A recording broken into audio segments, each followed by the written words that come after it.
मित्रांनो नमस्कार. आज आपण इंडियन एव्हिडन्स ॲक्टचा पुढचा व्हिडिओ बनवूया. यापूर्वी आपले 2 व्हिडिओ झालेले आहेत. पहिला व्हिडिओ जो आहे इंट्रोडक्शन पार्ट होता. दुसरा व्हिडिओ म्हणजे सेक्शन 1 पासून 4 पर्यंत आपण केलेला आहे. आज आपण सेक्शन 5 पासून पुढे ऑनवर्ड्स सर्व सेक्शन्स घ्यायचा प्रयत्न करूया जितकं होईल तेवढं. मित्रांनो, काही मित्रांनी मला फोन करून सांगितलं की सर, आपण जे बसून लेक्चर देता त्याच्याऐवजी बोर्डचा वापर करा. तर मी आपल्या सगळ्यांच्या विनंतीला मान देऊन मी बोर्ड आणलेला आहे आणि आपल्याला जे सेक्शन्स आहेत, ज्या डेफिनेशन्स असतात, त्यांचे जे इन्ग्रेडियंट्स असतात ते मी आपल्याला बोर्डवरती समजून सांगायचा प्रयत्न करणार आहे. बघूया, मी माझ्यातर्फे चांगला प्रयत्न करेन आणि तुम्हाला ते समजेल असा मी 100% माझ्याकडनं चांगला प्रयत्न करेन. मित्रांनो, आज आपण सेक्शन 5 पासून सुरुवात करूया. सेक्शन 5 काय म्हणते? सेक्शन 5 असं म्हणते की जो कोर्टामध्ये आपल्याला पुरावा द्यायचा असतो तो पुरावा आपल्याला फक्त आणि फक्त फॅक्ट्स इन इश्यू आणि रिलेव्हंट फॅक्ट्सबद्दल द्यायचा असतो. सेक्शन 5 असं म्हणतो, evidence may be given of facts in issue and relevant facts. अर्थात ज्या फॅक्ट्स इन इश्यू आहे किंवा ज्या रिलेव्हंट फॅक्ट्स आहे त्याच्या बाबतीतच पुरावा द्यायचा आहे, त्याच्या व्यतिरिक्त इतर पुरावा द्यायचा नाही. आपली जी डायरेक्ट लँग्वेज आहे सेक्शन 5ची ती मी आपल्यासमोर वाचून दाखवतो. मित्रांनो, सेक्शन 5 काय म्हणते? Evidence may be given in any suit or proceedings of the existence or non-existence of every fact in issue. Existence or non-existence हे 2 शब्द फार महत्त्वाचे मित्रांनो. नंतर याच्यावरती आपण चर्चा करूया.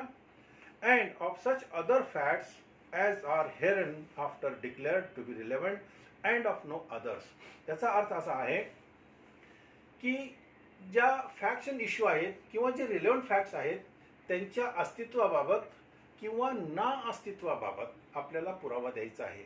म्हणजे एखादी घटना घडलेली आहे किंवा घडलेली नाही या 2च पॉईंटवरती आपल्याला पुरावा द्यायचा असतो. ह्याच्या व्यतिरिक्त काही द्यायचं नसतं. म्हणून सांगितलेलं आहे existence or non existence of any facts in issue or relevant facts and of no others. Simple आहे मित्रांनो. सेक्शन 5चे जे इन्ग्रेडियंट्स आहेत ते काय आहे आपण पाहूया. आपल्याला इथं मी बोर्डावर लिहिलेलं आहे ते आपण बघावं. बोर्डावरती मी असं सांगितलेलं आहे की सेक्शन 5 काय म्हणते? सेक्शन 5 मध्ये काय प्रूव्ह करायचं आपल्याला? Existence or non existence. Existence or non existence of every fact in issue. या दोघांच्या ह्या जे दोन्ही पॉईंट आहेत हे काय म्हणून कशामध्ये द्यायचे? फॅक्ट इन इश्यू किंवा रिलेव्हंट फॅक्ट्स. म्हणजे जे संबंधित फॅक्ट्स आहेत किंवा जो फॅक्ट इन इश्यू आहे, जे विवादित तथ्य आहे त्याच्यामध्ये ती घटना घडलेली आहे किंवा घडलेली नाही या 2 पॉईंटवरतीच आपल्याला पुरावा द्यायचा आहे. आणि पुढे काय म्हटलेलं आहे? Hereinafter declared. ह्याच्यामध्ये असं म्हटलेलं आहे hereinafter declared to be relevant.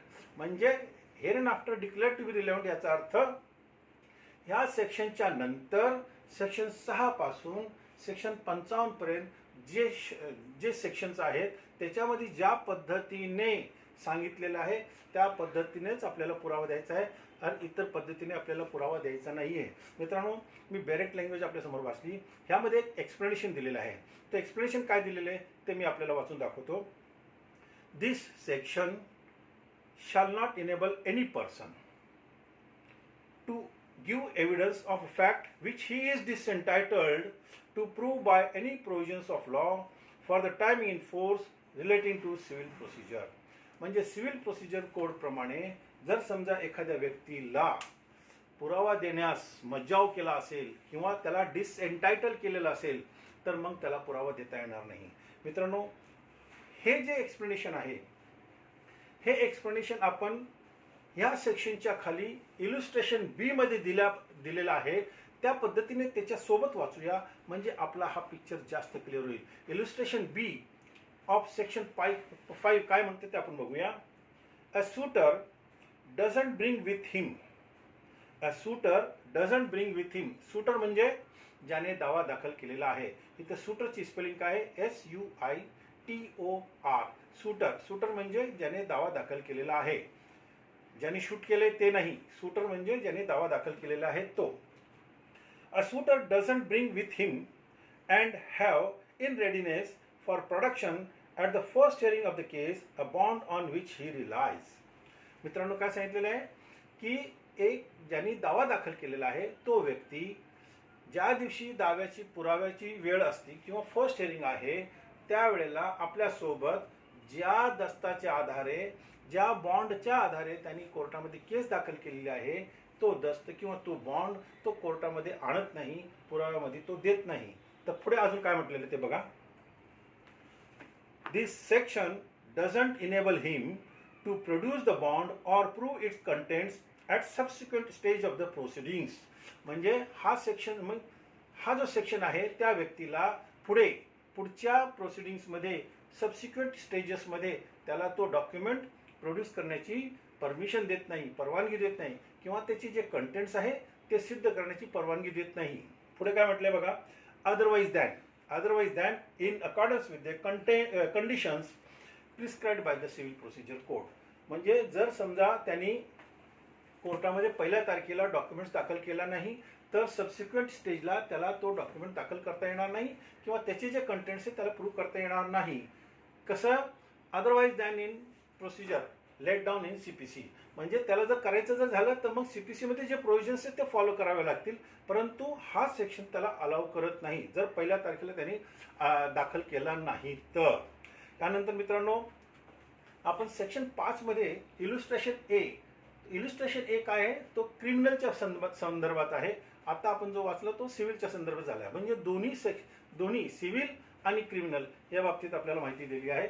आता मी सिव्हिलचं आपल्याला माहिती दिली की सिव्हिलमध्ये जे फॅक्ट्स इन इश्यू म्हणजे इश्यूज जे असतात त्याच्या संदर्भातच आपल्याला पुरावा द्यायचा आहे.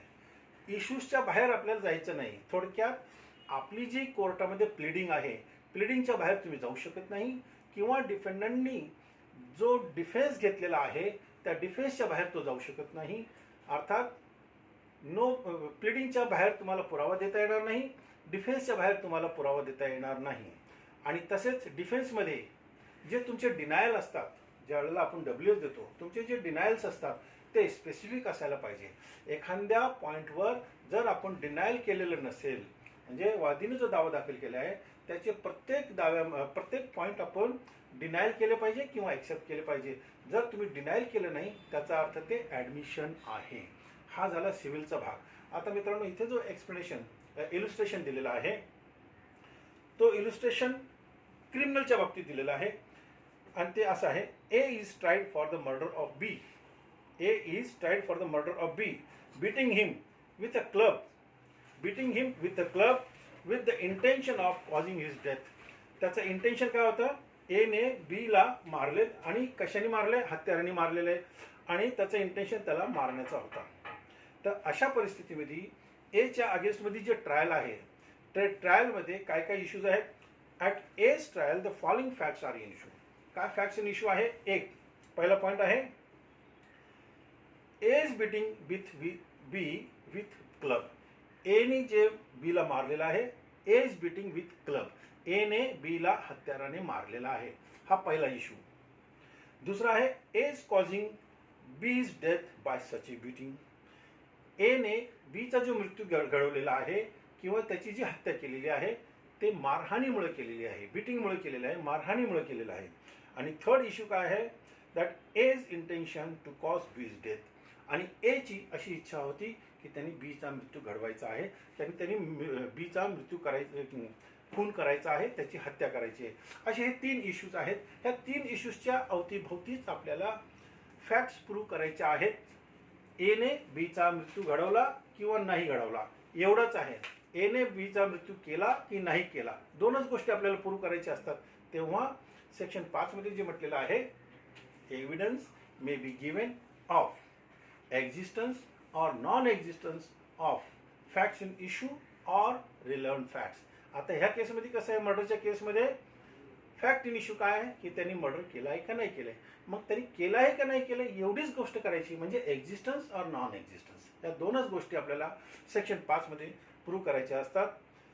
कुठल्याही केसमध्ये सिव्हिलमध्ये किंवा क्रिमिनलमध्ये फक्त आणि फक्त फॅक्ट्स इन इश्यू आणि रिलेव्हंट फॅक्ट्स बद्दलच आपल्याला पुरावा द्यायचा आहे आणि ते पण ती घटना घडलेली आहे किंवा नाही घडलेली आहे याबाबतच आपल्याला पुरावा द्यायचा आहे. सर एक प्रश्न होता हां की क्रिमिनल केसमध्ये बोला. समजा एखादा आरोपी आहे हां तर त्याला पुरावा स्वतःचाच द्यायचा आहे. हां तो म्हणजे थोडक्यात तो साक्षीदार म्हणून होऊ शकतो ना. होऊ शकतो.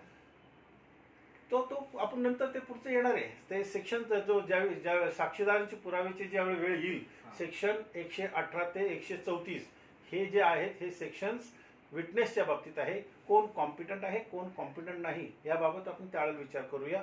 आज आपण सेक्शन 5 बद्दल विचार करतोय. सेक्शन 5 फक्त आपल्याला हे एवढंच म्हणतंय की पुरावा कसा द्यायचा आहे. Only and only in respect of the fact in issue and relevant facts. हा मुद्दा क्लिअर झालाय. तर मित्रांनो, आता आपण सेक्शन 6 वरती येऊया. मित्रांनो, सेक्शन 6 काय म्हणते? सेक्शन 6 असं म्हणते की relevancy of facts forming part of same transaction. ह्याचा अर्थ काय? ह्याचा अर्थ असा होतो मित्रांनो की जी घटना तिच्या अवतीभोवती जी परिस्थिती असती आणि त्यावेळेला जे काय घडलं त्या सर्व घटना जरी ते रिलेव्हंट नसलं तरी ते रिलेव्हंट होतात. लक्षात घ्या. ह्याचा अर्थ मी असं सांगतोय की things done or sed by the persons present immediately before, at or after the incidence. अर्थात ज्या वेळेला कोणती घटना घडत असती त्यावेळेला तिथे जे उभे असलेले व्यक्ती असतात, उभे असलेले व्यक्ती आणि इतर व्यक्ती किंवा जे पक्षकार आहेत त्यांच्या दरम्यान जे काही घडत असतं, त्यांच्या दरम्यान जे काही बोलणं होत असतं, त्यावेळेला जे काही होत असतं त्या सर्व घटना ह्या सेक्शन 6चा पार्ट आहे. तर सेक्शन 6 मध्ये जी बेरेक्ट लँग्वेज वापरलेली आहे ती काय आहे मी आपल्याला सांगू इच्छितो. मित्रांनो, सेक्शन 6ची जी हेडिंग आहे ते असं म्हणते relevancy of facts forming part of same transaction. Relevancy of facts म्हणजे काय आणि सेम ट्रान्झॅक्शन म्हणजे काय? ज्या वेळेला जी घटना घडलेली आहे त्याच्यापूर्वी जे काय घडलेलं आहे आणि त्याच्यानंतर जे काय घडलेलं आहे ते संपूर्ण घटना जे आहे ते फॅक्ट इन इश्यूला सिद्ध करण्यासाठी आवश्यक असतात. त्यात काय म्हटलेलं आहे? Facts which do not in issue म्हणजे एरवी त्या इश्यूमध्ये नाही. Do not in issue R so connected with a fact in issue आणि त्या फॅक्ट इन इश्यूशी असे ते संबंधित आहे, अशा पद्धतीने ते संबंधित आहे की ते संबंधित होतात. आणि पुढे काय म्हटलं? Weather they occurred at the same time, same place or at the different times or different places. याला मी आपल्याला मित्रांनो एक एक्झाम्पल पहिले देतो म्हणजे आपल्याला हा पिक्चर क्लिअर होईल. समजा एक व्यक्ती आहे मुंबईला, त्याचा एक मित्र आहे पुण्याला. ने बीला पुण्याला फोन करून सांगितलं की मी तुला 2 लाख रुपये पाठवित आहे. हे 2 लाख रुपये तुला दिल्यानंतर तू पुण्यामध्ये एक पिस्तूल खरेदी कर. आणि हे फोन त्यांनी केला 1 जानेवारीला. आपण एक्झाम्पलसाठी 1 जानेवारी धरूया. ने मुंबईवरनं बीला फोन केला, तुला मी 2 लाख रुपये पाठवत आहे, ते 2 लाख रुपयात तू एक पिस्तूल खरेदी कर.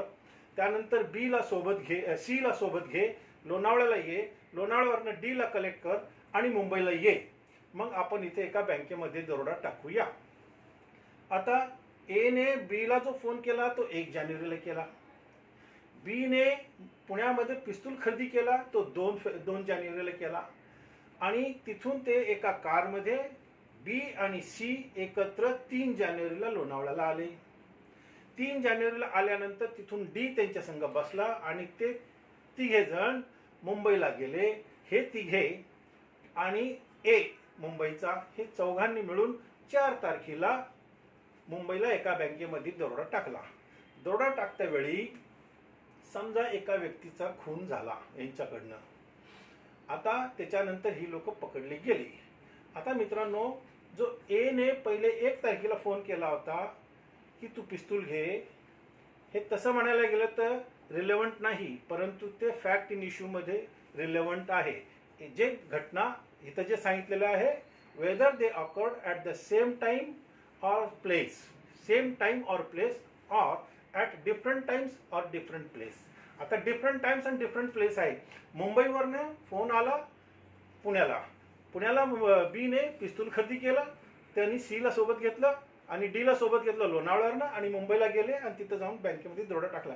ह्या ज्या सगळ्या घटनाक्रम आहे म्हणजे घटना घडण्याच्या अगोदर जे काही झालं आणि घटना घडतेवेळी जे काही घडलं, म्हणजे बँकेमध्ये ज्या वेळेला तो खून झाला, त्याच्यानंतर त्यांनी जो दरोडा टाकला आणि नंतर ते पकडले गेले. घटना घडली म्हणजे बँकेमध्ये त्यांनी ज्यावेळेला दरोडा टाकला ही घटना, आणि त्याच्यानंतर त्याचे जे इफेक्ट झाले, नंतर जे काही परिस्थिती निर्माण झाली, या सगळ्या घटना ज्या आहेत त्या रिलेव्हंट आहेत म्हणून सांगितलेलं आहे. घटना तर घडली, घटना काय घडली, बँकेमध्ये दरोडा टाकला, त्याच्यासोबत तिथे खून झाला, त्याच्या अगोदर जे काही घडलेलं आहे ते, आणि त्याच्यानंतर जे काही घडले ते, आणि त्यावेळेला जे काही घडलं ते, ह्या सगळ्या गोष्टी फॅक्ट्स इन इश्यूमध्ये रिलेव्हंट आहे. हा सेक्शन 6 आपल्याला असं पिक्चर क्लिअर करतो. एकदा मी पुन्हा वाचतो म्हणजे आपल्याला पिक्चर क्लिअर होईल. मित्रांनो, facts which do not in issue, म्हणजे फोन जो केला तसं म्हणायला गेलं तर इश्यू नाही आहे, परंतु तो पण कनेक्टेड आहे, are so connected with a fact in issue as to form part of the same transaction.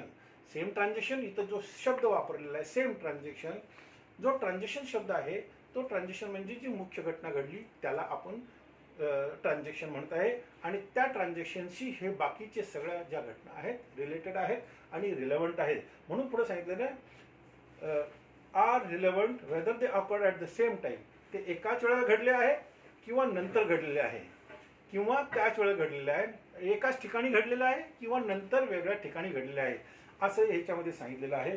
मित्रांनो, ह्याच्यामध्ये काही इल्युस्ट्रेशन्स दिलेले आहेत, ते इल्युस्ट्रेशन्स मी तुम्हाला वाचून दाखवत आहे. पहिला इल्युस्ट्रेशन आहे, A is accused of murder of B by beating him. म्हणजे ए नी काय केलेलं आहे, बीचा मर्डर केलेलं आहे. कसं केलेलं आहे, मारहाण करून त्याचं मर्डर केलेलं आहे. आता पुढे काय म्हटलं, व्हॉट एव्हर वॉज सेड, त्यावेळेला काही म्हणजे whatever was said or done by A or B or by the bystanders at the beating or so shortly before or after it as to form part of transaction is a relevant fact. अर्थात ज्या वेळेला ए ने बीचा मारहाण करून खून केला, murder केला, त्यावेळेला ए आणि बीच्या दरम्यान जे काही संभाषण झालं, जे काही शिवीगाळ झाली ते, आणि तिथे उभे असलेले जे व्यक्ती आहेत त्यांनी जे काही ऐकलं, त्यांनी जे काही बोललं, म्हणजे त्यांनी एखाद्याने असंही बोललं असेल, अरे भांडू नका, मारामारी करू नका, हा शब्द जरी कोणी बोललेला असेल, हा सुद्धा तिथे तसं म्हणायला गेलं तर इश्यूमध्ये नाही आहे, त्याचा काही अर्थच नाही, पण ते सुद्धा रिलेव्हंट होतात. ह्याच्यामध्ये त्याचा अर्थ असा सांगितलेला आहे की त्यावेळेला तिथं उभे असलेले जे व्यक्ती आहेत त्यांचे जे स्टेटमेंट आहेत, त्यांनी जे काही पाहिलं, त्यांनी जे काही बोललं, ते सर्व गोष्टी इथे रिलेव्हंट आहे. मित्रांनो, दुसरा इल्युस्ट्रेशन आपण पाहूया. A is accused of waging war against the government of India. आता ए ने गव्हर्नमेंट ऑफ इंडिया बरोबर वॉर डिक्लेअर केली आहे. वॉर डिक्लेअर केली म्हणजे सशस्त्र उठाव केला आहे. आता ह्या उठावमध्ये काय झालेलं आहे, ए हा इंडियामध्ये नाही आहे, तो इंग्लंडमध्ये आहे समजा, आणि ए ने अशी एक व्यवस्था केली, त्यांनी मुंबईमध्ये बॉम्बस्फोट घडवलं, त्यांनी दिल्लीमध्ये काही मिलिटरीच्या मिलिटरीवरती सुद्धा अटॅक केलं, कुठे काही ठिकाणी प्रॉपर्टी जाळल्या गेल्या, काही ठिकाणी असं नुकसान झालं. तर ह्या सगळ्या गोष्टी ज्या आहेत ह्या जरी वेगवेगळ्या ठिकाणी झाल्या, वेगवेगळ्या वेळी झाल्या, तरी सुद्धा त्या रिलेव्हंट आहे, आणि म्हणून ह्याच्यामध्ये असं म्हटलेलं आहे. आता हा जो सेक्शन आहे हा इल्युस्ट्रेशन आहे. आता पूर्ण आपण इंग्लिशमध्ये वाचूया. A is accused of waging war against government of India by taking part in and armed insurrection in which property is destroyed. त्याच्यामध्ये काय झालं, प्रॉपर्टी डिस्ट्रॉयड झाली, ट्रूप्स आर अटॅक्ड म्हणजे मिलिटरीवरती हल्ला झाला, and gaols are broken open. The occurrence of these facts is relevant. ह्या ज्या घटना घडलेल्या आहेत ह्या सगळ्या रिलेव्हंट आहेत. As forming part of the general transaction though A may not have been present at all of them. आणि ह्या सगळ्या घटना घडत असताना ए जरी भारतात नसला तरी सुद्धा तो गुन्हेगार आहे असं ह्याच्यात सांगितलेलं आहे. म्हणजे वेगवेगळ्या ठिकाणी ज्या काही फॅक्ट्स घडलेल्या आहेत, ज्या काही बॉम्बस्फोट झालेले आहेत, ज्या काही प्रॉपर्टीची डिस्ट्रक्शन झालेले आहे, डॅमेज झालेले आहे, त्या सगळ्या घटना या रिलेव्हंट आहे आणि एकाच घटनेचे सगळ्या घटना पार्ट आहे असा त्याचा अर्थ आहे. आता इल्युस्ट्रेशन सी आपण पाहूया मित्रांनो. ए sues B for libel contained in letter forming part of consequence. आता ए ने बी वर अशी केस दाखल केली. काय दाखल केलेली आहे, एने बी वर लायबलची केस दाखल केली. लायबल म्हणजे डिफॉमेशन, म्हणजे लेखी स्वरूपामध्ये त्याने डिफॉमेशन केलेलं आहे. तर एने बीच्या वरती जी केस दाखल केली तर ह्याच्यामध्ये काय काय संबंधित आहे, बीने एला जे काही पत्र लिहिलेले आहेत ते, किंवा एने त्याला प्रत्युत्तरमध्ये जे काही उत्तर दिलं ते, आणि बीने जे पत्र डिफॉमेशनचं लिहिलं त्याच्यापूर्वी ज्या काही त्यांनी पत्र लिहिले असेल ते सर्व पत्र जे आहे ते संबंधित होतात ह्या केसमध्ये, असा त्याचा अर्थ आहे. मित्रांनो, म्हणजे लायबलची केस दाखल करताना जेवढे पत्रव्यवहार झालेले आहेत, पत्रव्यवहार झालेले आहेत ते सर्व पत्रव्यवहार ह्या केसमध्ये, लायबलच्या केसमध्ये संबंधित होतात. यानंतर पुढचा जो इलिस्ट्रेशन तो आपण पाहूया. The question is whether certain goods ordered from B were delivered to A. The goods were delivered to several immediate persons successively. Each delivery is relevant fact. अर्थात की समजा एक वस्तू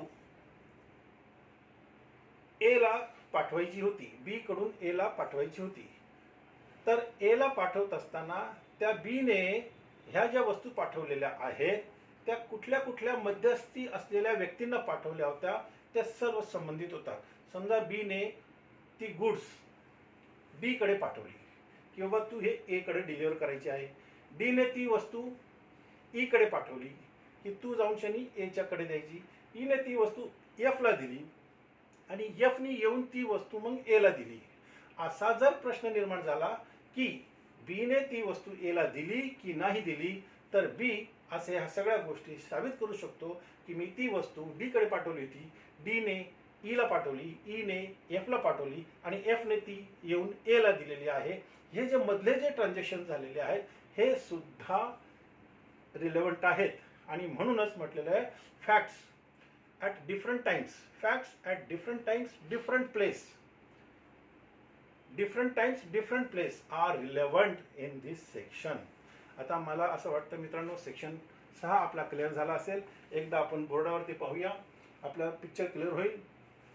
काय म्हटलेलं आहे, relevancy of facts forming part of the same transaction. Facts do not issue.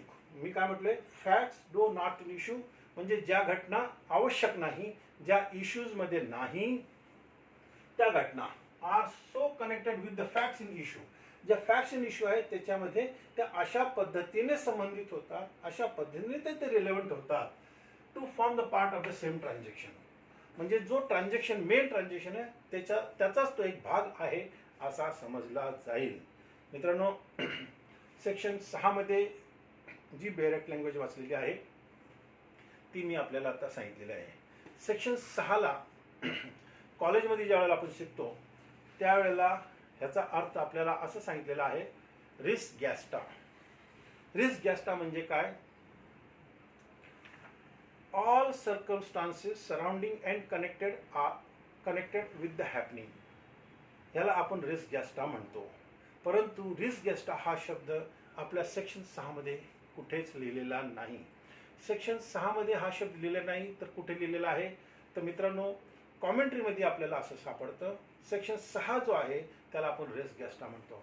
Risk गॅस्टा हा एक लॅटिन शब्द आहे आणि त्या लॅटिन शब्दावरनं हा आपल्याला कॉमेंट्रीमध्ये एक्सप्लेनेशनमध्ये दाखवलेला आहे. परंतु सेक्शन 6 मध्ये ह्याचा उल्लेख कुठेच नाही.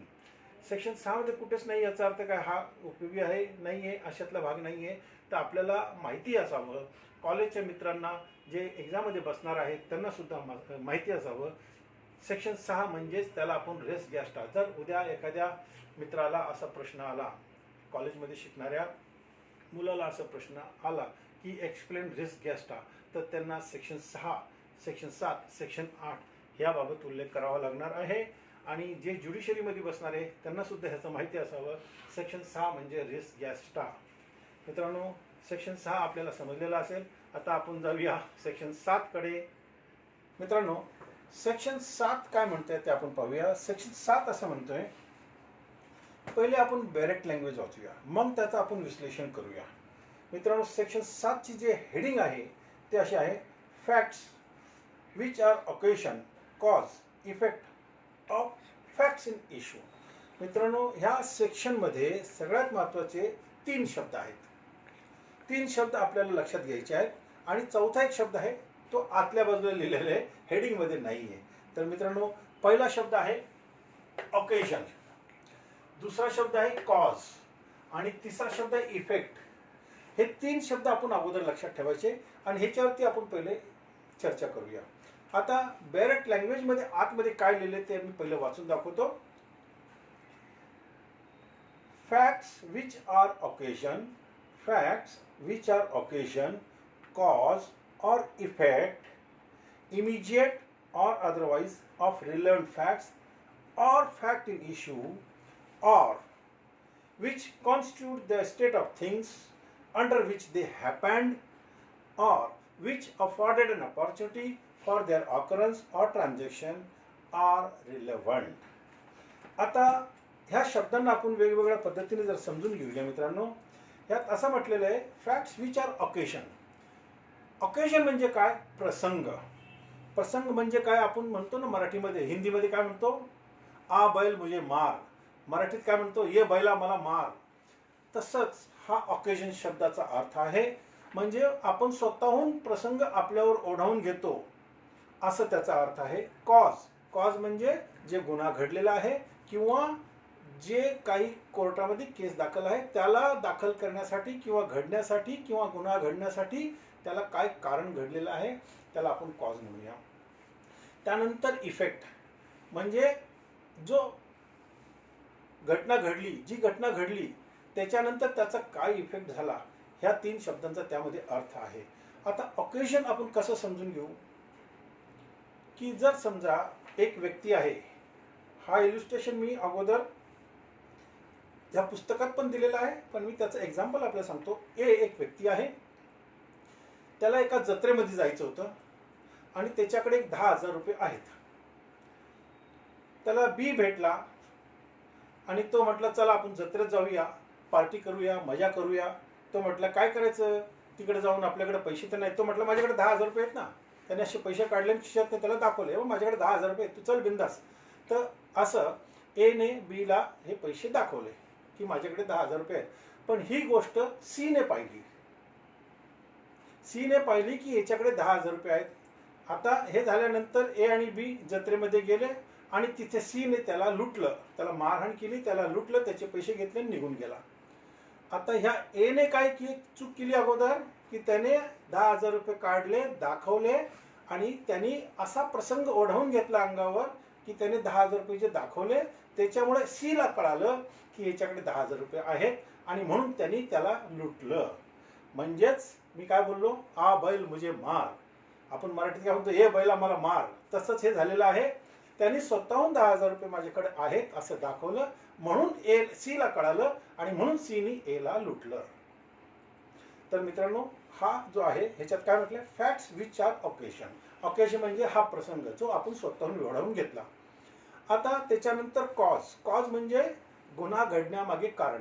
आता हाच एक्झाम्पल जर आपण पाहिला ते गुन्हा घडण्यामागे कारण काय झालं, त्याच्याकडे जे 10,000 रुपये आहेत त्यांनी जे दाखवलं ते घडण्यामागे ते कारण घडलं. काय 10,000 रुपये दाखवले म्हणून कारण घडलं ना. तर हे त्याच्यानंतर इफेक्ट काय झाला, ह्या घटनेचा इफेक्ट काय झाला. इफेक्ट हा की तो लुटला गेला आणि त्याला मारहाण केली गेली. तर म्हणून सांगितलं facts which are occasion, cause or effect are relevant. म्हणून ह्या सेक्शनमध्ये जे पहिली वाक्यरचना आहे ती ह्या पद्धतीने आहे. मी आपल्याला हा सेक्शन व्यवस्थित समजेल. Facts which are occasion, cause or effect, immediate or otherwise. Immediate घडण्याच्या अगोदर, ऑर अदरवाइज किंवा नंतर किंवा otherwise, of the relevant facts or facts issue or which constitute the same things under which they happen. आणि हे जे घटना घडत आहे त्यावेळेला आपणच अशी परिस्थिती निर्माण करतो की ज्याच्यामुळे ही घटना घडत आहे. Or which afforded an opportunity for their occurrence or transaction are relevant. आता ज्या वेळेला एने असे दाखवले की माझ्याकडे 10,000 रुपये आहे आणि तो जत्रेमध्ये गेला. आता सीने ही अपॉर्च्युनिटी गाठली. त्यांनी तिथे गेल्यानंतर अशी एखादी जागा शोधली की हा एक कोणत्या जागेवर आपल्याला एकांत भेटू शकतो आणि त्याला आपण लुटू शकतो किंवा तिथे दिव्यांचा प्रकाश नाही, असा अंधार आहे आणि तिथे पोचलेला आहे. मग सीने ती अपॉर्च्युनिटी साधली त्याने ते चान्स घेतला आणि एला लुटलं. ही एक अपॉर्च्युनिटी झाली. आता मित्रांनो आपण अजून एक्झाम्पल घेऊया, म्हणजे हा जो सेक्शन आहे आपल्याला जास्त क्लिअर होईल. समजा एने बीचा मर्डर केला. बी ही एक लेडीज आहे. एने बीचा मर्डर केला. बी लेडीज आहे, परंतु ती त्याची बायको नाही. एने बीचा मर्डर केला. बी त्याची बायको नाही, परंतु बी ए पासून प्रेग्नंट आहे. प्रेग्नंट म्हणजे गरोदर आहे. एने बीचा जो मर्डर केला त्याच्या मागचं जे कारण आहे ते स्वतःला डिफॉर्मेशन पासून वाचवण्यासाठी आहे. त्यांनी सांगितलं की बाबा तू हे जे प्रेग्नंट आहे तू पाडून टाक. त्यांनी काय ऐकलं नाही. मग आता बीला असं वाटायला लागलं की हिचा मर्डर करावा. मग त्यांनी काय केलं, एके दिवशी बी आपल्या घरामध्ये एकटी होती. तर एने असं पाहिलं की ही एकटी केव्हा असती. मग ए गपचूप त्यावेळेला बी ज्या वेळेला घरामध्ये एकटी असते त्यावेळेला तो तिथे चाकू घेऊन गेला आणि बीचा त्याने मर्डर केला. त्यांनी ही अपॉर्च्युनिटी साधली की मी बीचा मर्डर केव्हा करू शकतो. त्याला अपॉर्च्युनिटी शब्द आपण म्हटलेला आहे. आणि म्हणून इथं असे वाक्यरचना केलेली, ऑर शेवटच्या याच्यामध्ये, or which afforded an opportunity for their occurrence or transaction are relevant.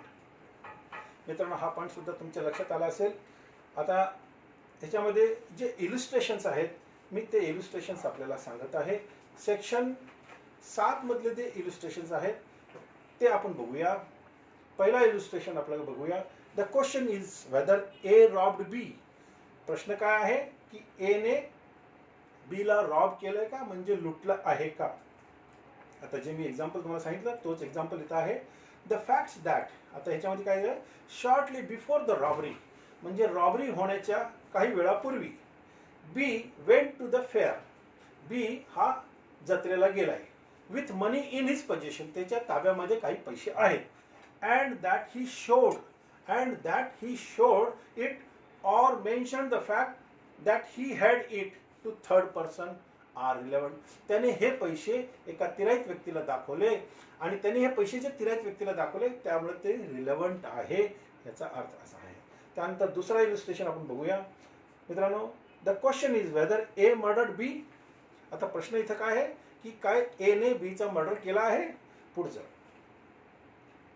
Marks on the ground produced by struggle at or near the place where the murder was committed are relevant facts. आता आपण जो इथे हा effect सांगितलेला, effect ह्या शब्दाचा अर्थ समजून घेऊया की ए आणि बीच्या दरम्यान समजा एने बीचा मर्डर केलेला आहे. ए आणि बीच्या दरम्यान जी मारामारी झाली, जे गुंतागुंती झाली, जे त्यांनी एक प्रकारे एकमेकांना धक्कामुक्की केली, त्यामुळे त्या जागेवरती जिथे हे घटना घडली त्या जागेवरती तिथे जी गवत होतं ते उपटलं गेलं. तिथे जी माती होती ती फिसकटली गेली. तिथे बरेच मार्क्स निर्माण झाले. त्याच्यानंतर बीचा तिथे मर्डर झाला तर बीचा तिथं रक्त पडलेलं आहे. ह्या सगळ्या गोष्टी काय आहे, हे इफेक्ट आहे. कोणता इफेक्ट आहे, मर्डरचा इफेक्ट आहे. आणि तिथे जे मारामारी झाली आहे त्याचा काय इफेक्ट आहे, तिथे जे स्ट्रगल झालं, तिथे जे खुणा निर्माण झाल्या, खुणा म्हणजे मार्किंग झाल्या जमिनीवरती, त्या सुद्धा त्या मारामारीचा इफेक्ट आहे. हे इफेक्ट त्याच्यामध्ये दिलेला आहे. आणि या सगळ्या घटना सुद्धा आपल्याला रिलेव्हंट आहेत. तर मित्रांनो हा मुद्दा सुद्धा आपल्या क्लिअर झाला असेल. आणि पुढचा इलिस्ट्रेशन तो आहे तो आपण बघू. The question is whether A poison B. आता प्रश्न काय आहे दुसरा की काय एने बीला पॉइझन दिला आहे. काय एने बीला पॉइझन दिला आहे हा प्रश्न आहे. तर पुढे काय म्हटलंय, the state of B's health before symptoms ascribe to poison and habits of B known to A. A जो आहे एने बीचा मर्डर केलेला आहे. कसा केलेला आहे, त्याला विष पाजलेलं आहे. तर ह्याच्यामध्ये काय म्हटलेलं आहे की एला बीच्या ज्या हॅबिट्स आहेत, त्याची जी तब्येत आहे किंवा त्याची जी औषध घेण्याच्या वेळा वगैरे सगळं आहे हे त्याला एला माहीत होतं. आणि मग एने काय केलं, ती अपॉर्च्युनिटी साधली आणि औषधाच्या जागी त्याने पॉयझन तिथं ठेवलं. मग औषधच्या जागी तिथं पॉयझन ठेवलं आणि बीने ते पॉयझन घेतलं आणि तो मेला. मग एने जे अपॉर्च्युनिटी साधून बीला मारलेला आहे ते काय की तिथून त्यांनी मेडिसिन बदलली, त्याच्या जागी पॉयझन ठेवलं. याला आपण अपॉर्च्युनिटी म्हणूया. आणि त्याचा इफेक्ट काय झाला? मृत्यू झालेली आहे. तर मित्रांनो, आपण जे सेक्शन 7 मध्ये जे 4 शब्द आहेत, ऑकेजन म्हणजे फॅक्ट्स विच आर ऑकेजन पहिला, फॅक्ट्स विच आर कॉज दुसरा, फॅक्ट्स विच आर इफेक्ट तिसरा, आर रिलेव्हंट फॅक्ट्स. त्यानंतर त्याच्यामध्ये अपॉर्च्युनिटी, जी अपॉर्च्युनिटी म्हणजे आरोपीला मिळालेली आहे. अपॉर्च्युनिटी ही आपण स्वतःहून तो आरोपी तयार करून घेतो, त्याला आपण अपॉर्च्युनिटी होतो. आणि म्हणून शेवटच्या वाक्यामध्ये असं म्हटलेलं आहे, or which afforded an opportunity for their occurrence or transaction are relevant. मी जे ए ने बीचा मर्डर केला, बी जी लेडीज आहे पण त्याची बायको नाही, त्यांनी जी अपॉर्च्युनिटी साधली, तयार केली, त्याचा हा एक्झाम्पल आहे. मित्रांनो, माझं असं मत आहे आपल्याला सेक्शन 7 सुद्धा समजला असेल. मित्रांनो, एव्हिडन्स ॲक्टमध्ये आपण ह्या पद्धतीने हळूहळू 4 सेक्शन घेत जाऊया. आज आपण सेक्शन 5, 6, 7 पर्यंत पूर्ण केलेलं आहे. 7 केलं ना आपण? 7 पूर्ण झाला. 7 पूर्ण झालेले आहेत. आणि पुढच्या व्हिडिओमध्ये पुढचे सेक्शन्स घेऊया. सेक्शन 6, 7, 8, 9, 10 हे जे सेक्शन्स आहेत हे सर्कमस्टान्शियल एव्हिडन्स बाबत बोलत आहे. मित्रांनो, हे जे सेक्शन्स आहेत हे आपल्याला फार व्यवस्थित समजून घ्यायचे आहेत. माझं असं मत आहे आपल्याला ह्यामध्ये कोणतीही अडचण निर्माण झालेली नसेल. मला वाटतं, काय आपल्याला काय वाटतं? सर, एक प्रश्न होता. हां, अपॉर्च्युनिटी कशी शोधायची? शोधायची नसती. शोधली म्हणजे आरोपी अपॉर्च्युनिटी क्रिएट करतो. त्यांनी ज्यावेळेला असं पाहिलं की ही बाई आज घरामध्ये एकटी आहे, त्याला असं कळलं ना, मग त्यांनी ती अपॉर्च्युनिटी घेतली. तो प्रसंग होण्यासाठी अपॉर्च्युनिटी त्यांनी Ingredients. त्यांनी क्रिएट केली. त्यांनी बघितलं की आज ती बाई एकटी आहे, जिचं त्याला मर्डर करायचं होतं. त्याला असं कळलं की आज ती एकटी आहे, मग आज तिला मारता येईल, आज तिच्या घरामध्ये कोणी नाहीये. जसं इफेक्ट दिसू शकतो तसं अपॉर्च्युनिटी दिसू शकत नाही. अपॉर्च्युनिटी त्यांनी मर्डर केलं ते इफेक्ट होणारच ना. येस सर, समज. मुद्दा काय आहे की त्यांनी जो गुन्हा केला आहे त्या गुन्ह्यासाठी त्यांनी अपॉर्च्युनिटी स्वतःहून तयार केली. माझं असं म्हणणं आहे की बी ही घरामध्ये असती एरवी आपल्या आई वडिलांच्या बरोबर, पण त्याला कळलं की आज बी ही घरात एकटी आहे, म्हणजे कंडिशनची अपॉर्च्युनिटी त्यांनी शोधली आणि मग त्यांनी मर्डर केलेलं आहे. संधी शोधली. है की नाही? ठीक आहे सर, समज. आणि इफेक्ट म्हणजे ज्या वेळेला आपण म्हणजे कोणाचं भांडण होत असतं तर त्या ठिकाणी माती विस्कटलेली जाते, इकडे बूट पडलं, इकडे हे पडलं, तिकडे ते पडलं, ह्या ज्या सगळ्या घटना आहेत, हा सगळा काय आहे? इफेक्ट आहे. ओके.